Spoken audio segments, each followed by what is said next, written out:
H D K ಅವ್ರಿಗೆ. ಆದ್ರೆ B J P ಅದಕ್ಕೆ ನಿಜವಾಗಿಯೂ ಸಪೋರ್ಟ್ ಮಾಡ್ಯಾರ.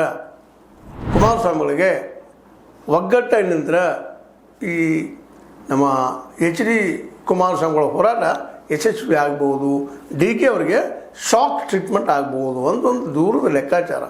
ಅದು ಅಂದ್ಕೊಂಡಂಗೆ ಆಗ್ಬೇಕಲ್ರಿ. ಉಪಚುನಾವಣೆ ಅಂತ ಘೋಷಣೆ ಆಗೋದು ಗ್ಯಾರಂಟಿ ತಿಳ್ಕೊಂಡಿದ್ದಾರೆ. ಅಲ್ಲೊಬ್ಬರು ಯಾರಾದರೂ ಆಯ್ಕೆ ಮಾಡಲೇಬೇಕು, ಅಷ್ಟು ಸತ್ಯದ. ಅದಕ್ಕೆ ಇವತ್ತು ಈ ಸಲವಾದರೂ ಸಹಿತ ಬಿ ಜೆ ಪಿ ನನಗೆ ಹೆಲ್ಪ್ ಮಾಡ್ತದನ ಅನ್ನುವಂಥ ಏನೋ ಕ್ಯಾಲ್ಕುಲೇಷನ್ ಇರಬೇಕು ಅವರು. ಮತ್ತು ಈಗಲೂ ಸಹಿತ ಅವ್ರು ಸಪೋರ್ಟ್ ಮಾಡೋದು ಹೋದ್ರೆ ಮತ್ತು ಅವ್ರು ದೋಸ್ತಿ ಇಟ್ಕೊಂಡು ನಾವೇನು ಮಾಡೋದು? ತಂದೆಯವ್ರನ್ನಂತೆ ರಾಜ್ಯಸಭಾ ಸದಸ್ಯರು ಮಾಡಲಿಲ್ಲ, ಪರಿಷತ್ನಲ್ಲಿ ತಾವು ಇವರವ್ರನ್ನ ಆರಿಸಿಕೊಳ್ಳಲಿಲ್ಲ, ಗೋವಿಂದರಾಜ್ ಅವ್ರನ್ನ.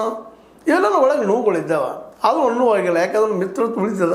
ಯಾಕಂದ್ರೆ ಸ್ವತಃ ನಾವು ಇವತ್ತು MLA ಸೀಟಿಗೆ ಫೈಟ್ ಮಾಡೋದ್ರಿಂದಾಗೆ ಬಿ ಜೆ ಪಿ ಸಪೋರ್ಟ್ ಮಾಡಬಹುದು ಅಂತ ಒಂದು ದೂರದ ಲೆಕ್ಕಾಚಾರ. ಆದರೆ ಒಳಗೆ ಮಾತ್ರ ಬಿ ಜೆ ಪಿ ಇರಲಿ, ಕಾಂಗ್ರೆಸ್ ಇರಲಿ, ಇನ್ನೊಬ್ಬರು ಪ್ರತಿಸ್ಪರ್ಧಿಯನ್ನು ನಿರ್ಮಾಣ ಮಾಡುವಂಥ ನೇಚರ್ದವ್ರಲ್ಲ ಅನ್ನೋದು ಇತಿಹಾಸ ತುಂಬ ನೋಡ್ಕೊಂಡು ಬಂದಿದ್ದೀವಿ. ಆದರೆ ಈ ಸಲ ಅಂತ ಬಿ ಜೆ ಪಿ ಅವ್ರು ಉಳಿಸ್ಕೋಬಹುದು ಇಲ್ಲವೋ ಗೊತ್ತಿಲ್ಲ. ಯಾಕೆ ಅವ್ರಿಗೂ ಭಯ ಅದ ಬಿ ಜೆ ಪಿಗರಿಗೆ, ನಾವು ಗೆಲ್ತೀವೋ ಇಲ್ಲವೋ ಅಂತೇಳಿ. ಅದಿಲ್ಲ, ಇನ್ನೊಂದು ಎಪಿಸೋಡಲ್ಲಿ ಮಾತಾಡೋದನ್ನು. ಬಟ್ ಈ ಕುಮಾರಸ್ವಾಮಿ ಬಂದಂಥ ಒಂದು ಏನಪ್ಪ ಕುತ್ತಿಗೆ ಬಂದಿತ್ತಂದ್ರೆ ಪಕ್ಷವನ್ನು ಉಳಿಸ್ಕೊಳ್ಳೋದು. ಇಲ್ಲಿವರೆಗೆ ಏನೋ ತಲೆನಿತ್ತು ಅವ್ರಿಗೆ, ಒಂದು 50-60 ಕಡೆ ನಿಲ್ಲೋದು, ಒಂದು 30-40 ಬಂದರೆ ನಾವು ಮುಖ್ಯಮಂತ್ರಿಗೆ ಬಾರ್ಗೇನ್ ಮಾಡಬಹುದು ಅಂತೆಲ್ಲ ನಿಂತು.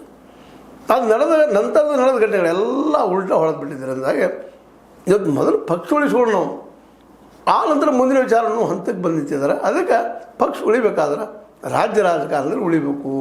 ಇವತ್ತು MP ಅದರ ಏನಿದ್ರು ಕೇಂದ್ರಕ್ಕೆ ಹೋಗುವಂಥದ್ದು, ಕೇಂದ್ರದಲ್ಲಿ ಇರೋದ್ರಿಂದ ರಾಜ್ಯಕ್ಕೆ ನಾವು ಬರಲಿಕ್ಕೆ ಸಾಧ್ಯ ಇಲ್ಲ. ಈ ನೆಲೆಯಲ್ಲಿ ಈ ಹಿರಿಯೂರ ಒಂದು ಏನು ಉಪಚುನಾವಣೆ ಅದ ಅಲ್ಲಿ ನಿಂತ ಇದು ಒಂದು ರೀತಿಯಿಂದ ಬಿ ಜೆ ಪಿಯ ಪರೀಕ್ಷೆನೂ ಹೌದು. ಆ ಪರೀಕ್ಷೆ ಮಾಡಿಕೊಂಡು ಗೆದ್ದರೆ ಪಾರ್ಟಿ ಉಳಿಸ್ಕೋಬಹುದು. ಇಲ್ಲಾಂದ್ರೆ JDS ಧಳ ಧಳ ಧಳ ಧಳ ಉದುರು ಒಂದು